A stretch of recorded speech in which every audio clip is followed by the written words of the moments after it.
ఎన్నడన్నా చంద్రశేఖర్ రావు నువ్వు ఆలోచన చేసినావా?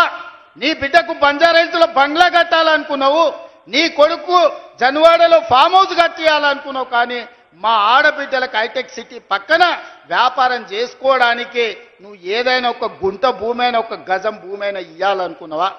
3.5 ఎకరాలు నేను 100 కోట్ల రూపాయల భూమి మా అక్కలకిచ్చి 150 షాపులు కట్టి వాళ్ళు ఉత్పత్తి చేసే వస్తువులను అక్కడ ప్రపంచ దేశాలకు ఎగుమతి చేసే విధంగా ఇవాళ మా అక్కలను తీర్చిదిద్దే ప్రయత్నం చేస్తున్నా. అందుకే నేను చెప్పిన నా జీవిత లక్ష్యం 2035 నాటికి దేశంలో మన తెలంగాణ $1 ట్రిలియన్ ఎకానమీ చెయ్యాలంటే మా 1 కోటి మంది ఆడబిడ్డలు కోటీశ్వర్లు కావాలని ఒక లక్ష్యంగా పనిచేస్తున్నా.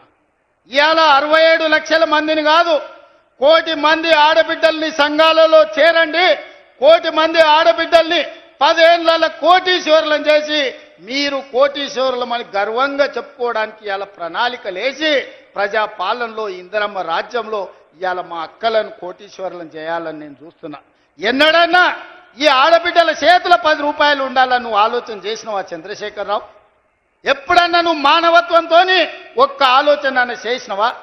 ఇవాళ మేము ఆలోచన చేసినాం, మా ఆడబిడ్డల్ని గుర్తించినాం, వాళ్ళకి గౌరవం ఇచ్చినాం, వాళ్ళకి బస్సు ఇచ్చినాం, విద్యుత్ ఇచ్చినాం, పెట్రోల్ బంక్ ఇచ్చినాం, హైటెక్ సిటీ పక్కన భూములు ఇచ్చినాం, వ్యాపారాలు ఇచ్చినాం, బట్టలు కుట్టేది ఇచ్చినాం, బడి మీద పెత్తనం ఇచ్చినాం. 18 నెలల్లో ఈ దేశంలో ఎవరైనా ఆడబిడ్డల కోసం ఇన్ని మంచి పనులు ఎవరైనా చేసిన వాళ్ళు ఉంటే ఎవరో ఏ రాష్ట్రమో పోటీ పెట్టండి. తెలంగాణ రాష్ట్రం నుంచి మా సీతక్కను, మా కొండా సురేఖను, మా సోదరిమణులను పంపిస్తా, వాళ్ళతో చర్చ చేయండి. ఇవాళ అక్కలను అందరినీ కూడా ఈరోజు చైతన్యవంతులను చేసి వాళ్ళ పిల్లల్ని చదివించుకునేటట్టు చేసి ఇవాళ మనం ఒక దిశగా వెళ్తుంటే చంద్రశేఖరరావు కుటుంబానికి దుఃఖం వచ్చింది, ఆరోగ్యం పాడైంది, దావకాండ్లో పోయి షరీక్ అవుతారు. నేనేం చేస్తానే? నీ కడుపు నుండే విషం పెట్టుకుంటే నేనేం చేస్తా? డాక్టర్లు కోసి తీసి విషం తీసి బయట వేస్తారు, అంతేనా? కడుపులో విషం ఉంటే డాక్టర్ ఏం చేస్తాడు? దవాఖానకు పోతే కోసి విషం తీసి బయట వేస్తాడు. కడుపులో కంతి అయితే ఏం చేస్తారు? అక్క దవాఖానకు పోతే మనకు తెలుసు కదా, ఊర్లలో కడుపులో గడ్డ అయింది అనుకో, ఆ గడ్డ కోసి తీసి బయట వేస్తారు. మీ కడుపులో విషం నింపుకుంటే ఏం చేస్తారు? దవాఖానకు పోతే కోసి బయట వేస్తారు.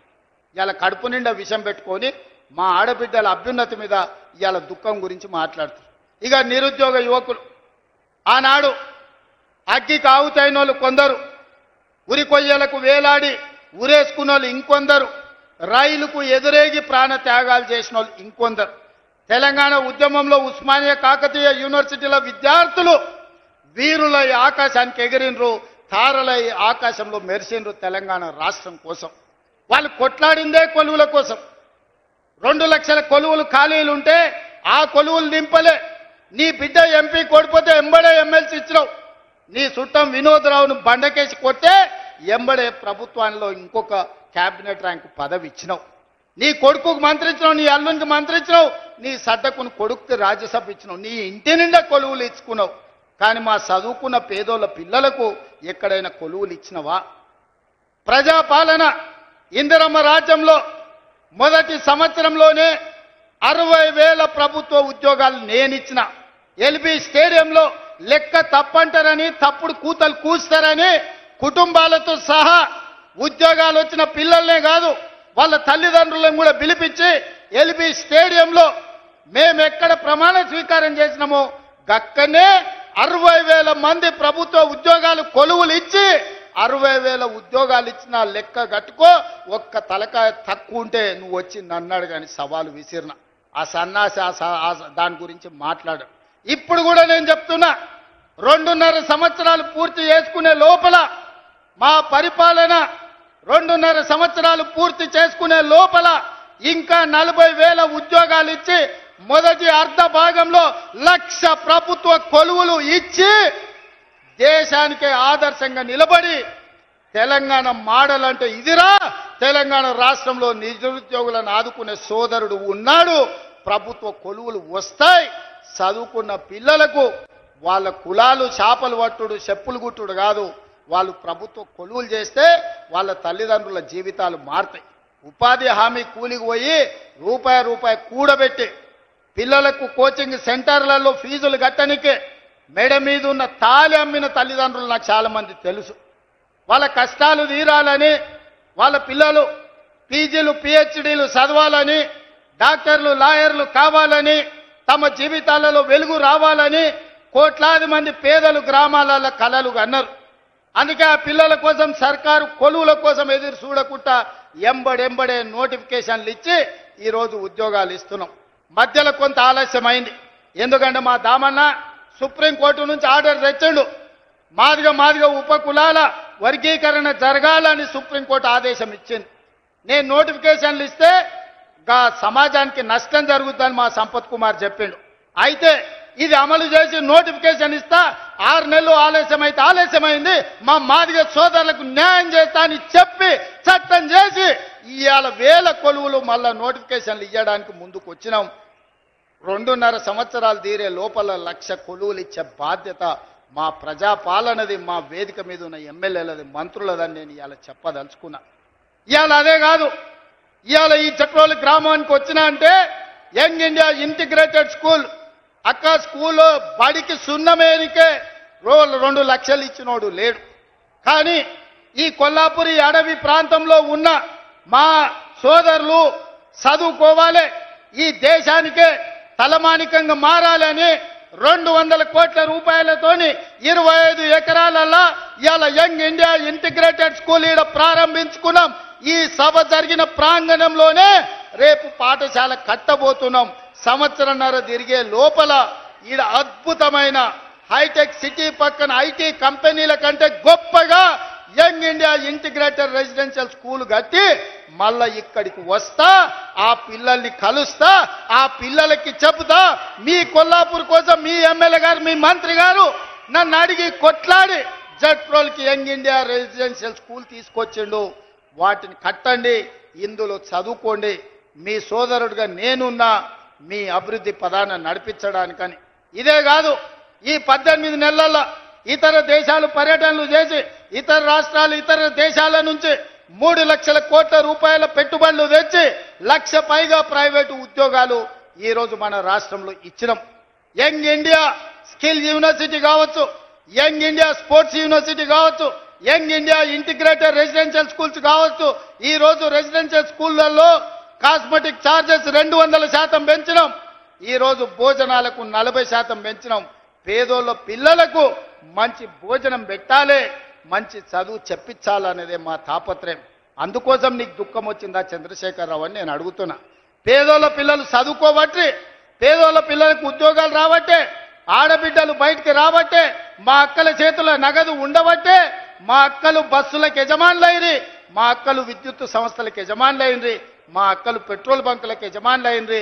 ఇవాళ అందరూ బాగుపడుతుంటే ఇంకా మమ్మల్ని అడిగేటోడు ఎవడని ఆయన దుఃఖపడుతున్నాడు.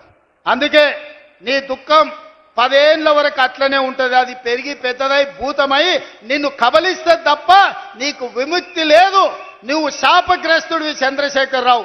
నీ కళ్ళ ముందల్నే తెలంగాణ అభివృద్ధి చెందుతుంది. అభివృద్ధి చేసే బాధ్యత మేం తీసుకుంటాం. ఇవాళ ఈ వేదిక మీద నుంచి చెప్తున్నా, 94 నుంచి 10 ఏళ్ళు తెలుగుదేశం అధికారంలో ఉన్నది. 2004 నుంచి 2014 వరకు 10 ఏళ్ళు కాంగ్రెస్ అధికారంలో ఉన్నది రాజశేఖర రెడ్డి నాయకత్వంలో. 2014 నుంచి 2024 వరకు చంద్రశేఖరరావు ఈ తెలంగాణ రాష్ట్రానికి బీఆర్ఎస్ అధికారంలో ఉన్నది. 2024 నుంచి 2034 వరకు రాసుకో చంద్రశేఖరరావు. నీ డైరీలో కాదు, నీ గుండెల్లో రాసుకో, నీ కొడుకు గుండె మీద రాయి. 2034 వరకు ఈ సోదరుడు పాలమూరు బిడ్డ తెలంగాణకు ముఖ్యమంత్రిగా ఉంటాడు. పాలమూరు నుంచే ప్రజా ప్రభుత్వాన్ని నడుపుతాం. ఇది నా మాట. నువ్వు నీ గుండెల్లో రాసుకో చంద్రశేఖరరావు. పాలమూరు నుంచే శాసనం చేస్తాం, పాలమూరు నుంచే శాసనసభను నడిపించే బాధ్యత నేను తీసుకుంటా. నువ్వు దుఃఖం వస్తుందో, బాయిలో దుంకుతావో, పెట్రోల్ పోసుకొని తగిలబెట్టుకుంటావో అది నీ ఇష్టం. కాకపోతే నా కోరిక ఒక్కటే, నువ్వు అసెంబ్లీకి రావాలి, అపోజిషన్లో కూర్చోవాలి, మేము చేసే మంచి పనులు చెప్తుంటే నువ్వు కుమిలి కుమిలి ఏడవాలి. అందుకే నేను అసెంబ్లీకి పిలుస్తున్నా.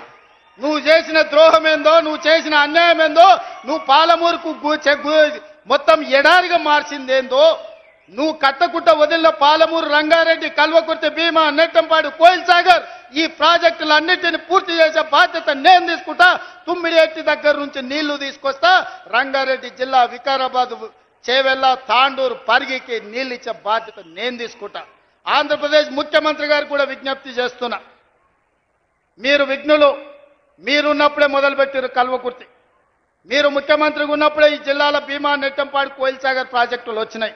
మీరు ప్రధాన ప్రతిపక్ష నాయకుడిగా ఉన్నప్పుడే పాలమూరు రంగారెడ్డి ఎత్తిపోతల పనులు ప్రారంభమైనాయి. మరి మీరు ముఖ్యమంత్రిగా 10 ఏళ్ళు, ప్రతిపక్ష నాయకుడిగా 10 ఏళ్ళు ఉన్నప్పుడు మొదలుపెట్టిన ప్రాజెక్టులను మీరు అడ్డుకోవడం ఏ మేరకు న్యాయం? చంద్రశేఖరరావు గారు కట్టకపోతే చంద్రబాబు నాయుడు గారు అడ్డుకుంటే న్యాయమా? అందుకే చంద్రబాబు నాయుడు గారికి విజ్ఞప్తి చేస్తున్నా, మా పాలమూరు రంగారెడ్డి ఎత్తిపోతలకు అడ్డం పడొద్దు, మా డిండి ప్రాజెక్టును అడ్డుకోవద్దు, మా కల్వకుర్తి, మా భీమా, మా నెట్టంపాడు, మా కోయిల్ సాగర్ మీరు అడ్డుకోవద్దు. ఒకనాడు పాలమూరు జిల్లాను మీరు దత్తత తీసుకున్నా అని చెప్పారు. మీరు బాధ్యతగా ఉండండి, మమ్మల్ని బ్రతకనియండి, మా ప్రాజెక్టులు పూర్తి చేసుకోనివ్వండి. ఆనాడు ఉమ్మడి రాష్ట్రంలో శ్రీశైలం వెనకాల నుండి 4 టీఎంసీల నీళ్లు తీసుకెళ్లేది ఉంటే ఇవాళ 9.5 టీఎంసీలు నీళ్లు తీసుకెళ్లడానికి మీరు ప్రాజెక్టులు పెట్టుకున్నారు. అందుకే చంద్రబాబు నాయుడు గారికి విజ్ఞప్తి చేస్తున్నా, రాయలసీమ లిఫ్ట్ ఇరిగేషన్ 3 టీఎంసీలు రోజుకు తరలించే ప్రాజెక్టును మీరు రద్దు చేసి మీ ఉదారత్వం ప్రదర్శించండి.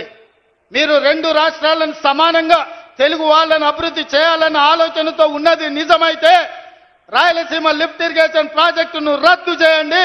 పాలమూరు రంగారెడ్డి ఎత్తిపోతల, డిండి ప్రాజెక్టు, కల్వకుర్తి ప్రాజెక్టు, భీమా ప్రాజెక్టు, నెట్టంపాడు ప్రాజెక్టు, కోయిల్ సాగర్ ప్రాజెక్టులను పూర్తి చేయడానికి మీరు ఉదారంగా ముందుకొచ్చి మాకు సహకరించండి. మా పాలమూరు బిడ్డలు కృతజ్ఞత ఉన్నవాళ్ళు, మీ మేలు మేము ఎప్పుడు మర్చిపోం. మీరు సహకరించకపోతే మేము చేసే విజ్ఞప్తులు చేస్తాం.